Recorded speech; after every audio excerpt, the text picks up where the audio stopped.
Fala galera concurseira, aqui é o professor Igor Moreira e hoje eu quero falar com vocês a respeito do tema improbidade administrativa.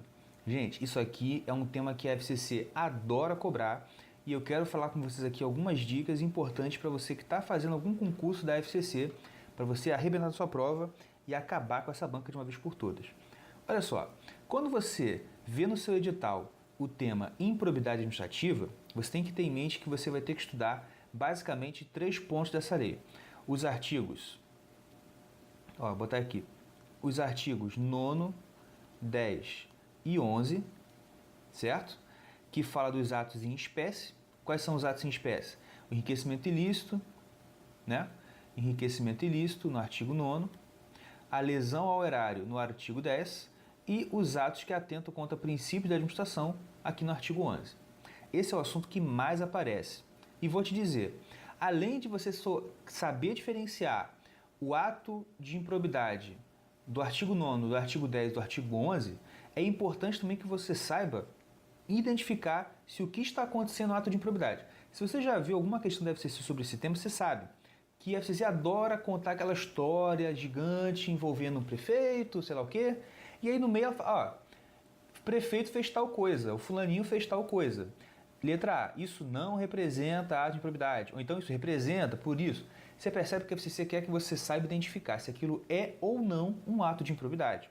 Isso está dentro aqui de atos em espécie, tranquilo? Muito bem. Outro ponto muito importante aqui para as provas da FCC são os sujeitos. O sujeito ativo do ato de improbidade e o sujeito passivo. Isso cai demais, porque vem casado com esse tipo de questão. Porque ao mesmo tempo que ele pergunta se o fulaninho cometeu ato de improbidade, a FCC também pergunta demais se o fulaninho pode ser punido pela lei de improbidade. Você tem que ficar ligado nisso, certo? Beleza.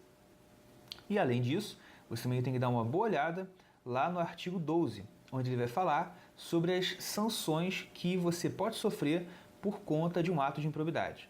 Só para lembrar, as sanções são suspensão dos direitos políticos.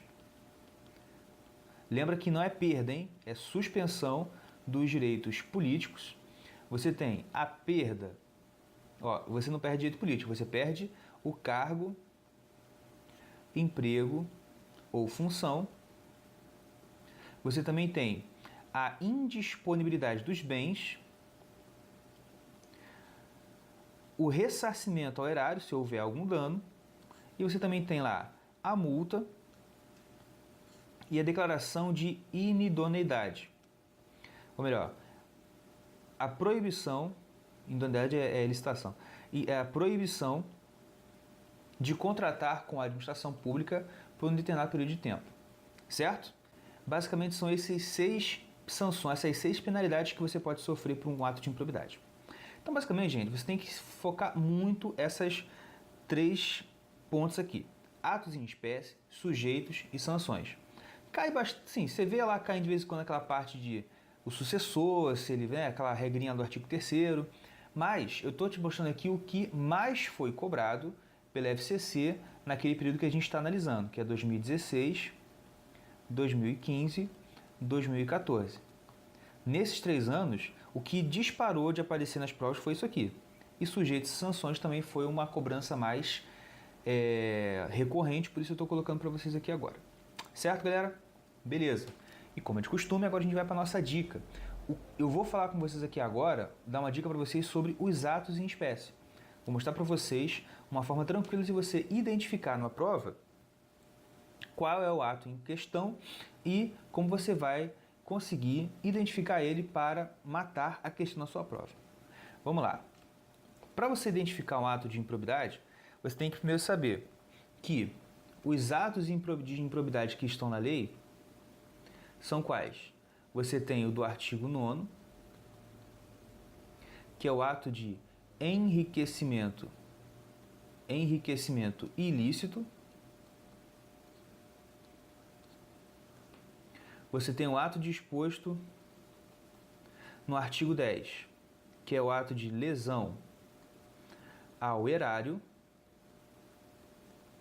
E você tem também o ato que está lá no artigo 11, que é o ato que atenta contra os princípios da administração. Primeira coisa, Numa prova, você pode ser perguntado, você ter que diferenciar se aquele ato praticado é atentado contra princípios, é lesão ao erário ou é enriquecimento. Por que eu tenho que se diferenciar? Porque dependendo do ato, você tem penalidades diferentes. A multa, por exemplo, é uma se você cometeu o ato do artigo 11, se cometeu do artigo 10 ou do artigo 9. Tem que ficar esperto com isso. E, dentre outras coisas também, o importante é você saber diferenciar. Como é que eu faço para diferenciar, professor?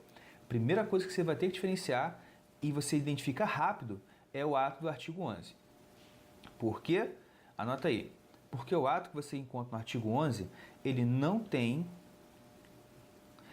possui conotação financeira.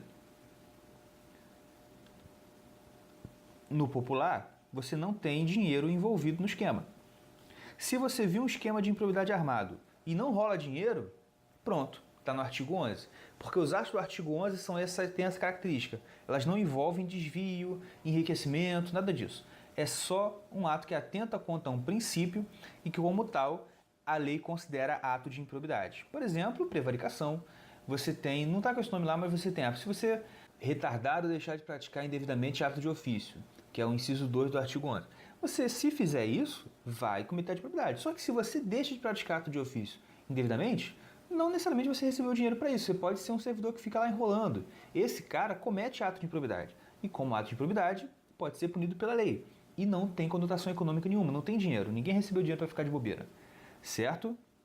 Ótimo. O que é importante mesmo diferenciar, o difícil está aqui, ó. Você diferenciar o ato do artigo 9 do artigo 10º. Por quê? Porque quando envolve dinheiro, é difícil você saber o que aconteceu primeiro, se primeiro houve enriquecimento ilícito ou se primeiro houve lesão erária. Porque pensa na situação, o servidor público desvia dinheiro para e dá o dinheiro para uma empreiteira para fazer certa coisa. Se eu tirei o dinheiro do poder público e dei para um particular, isso foi um ato de improbidade. Só que isso foi lesão erária porque o dinheiro saiu do cofre público. E foi enriquecimento ilícito porque entrou no patrimônio de alguém indevidamente. E aí, isso é enriquecimento ilícito ou é lesão erária? Nesse caso é os dois, como eu marco na prova. Esse que é o problema. Então, a dica que eu vou te dar é para você saber identificar na prova o que marcar, certo? Então vem comigo. Se eu vejo na prova, essa é uma dica que eu dou para você. Se eu vejo uma questão na prova que utiliza um verbo ativo de conotação principal, quase 90% de chance que ele está falando de ato de enriquecimento ilícito. Agora, se eu abro minha prova e na questão de improbidade vem uma atitude narrada utilizando um verbo de certa forma passivo e de conteúdo de caráter acessório, aí eu vou ter um ato de lesão erária. Eu vou dar exemplo para você. Um artigo que está lá no...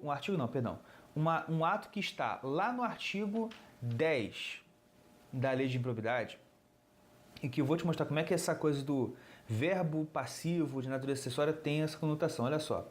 Você tem lá, no inciso 5 do artigo 10, permitir ou facilitar a aquisição, permuta ou locação de bem ou serviço por preço superior ao do mercado. Olha só, eu não adquiri o bem por preço superior ao mercado. Eu permiti a aquisição. Eu permiti ou facilitei a aquisição. Percebe? Essa conduta, eu vou até tirar aqui verbo para botar conduta que fica mais fácil você entender. Se eu tenho uma ação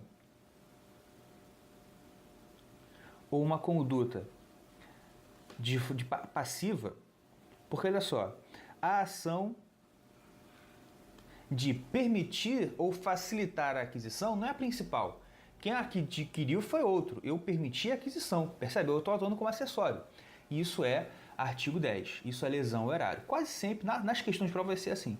Agora, fulaninho adquiriu para si, para saber, é enriquecimento ilícito. Beleza? Então fica ligado nessa parte. Se o verbo ele tem essa conotação, essa ação é uma ação, ele demonstra uma ação principal, uma ação ativa, quase 100% de chance que vai ser artigo 9º. E se for uma conotação mais passiva, mais acessória, quase com certeza vai ser artigo 10. E você pode marcar sorrindo na prova. Beleza, galera? é isso aí. Espero que você tenha gostado. Se você gostou, dá um joinha aqui embaixo. Me inscreve aqui no meu canal, vai estar aparecendo um link para você se inscrever no meu canal. E compartilha com um amigo que você sabe que precisa também. É isso aí, galera. Aquele abraço e até o nosso próximo vídeo.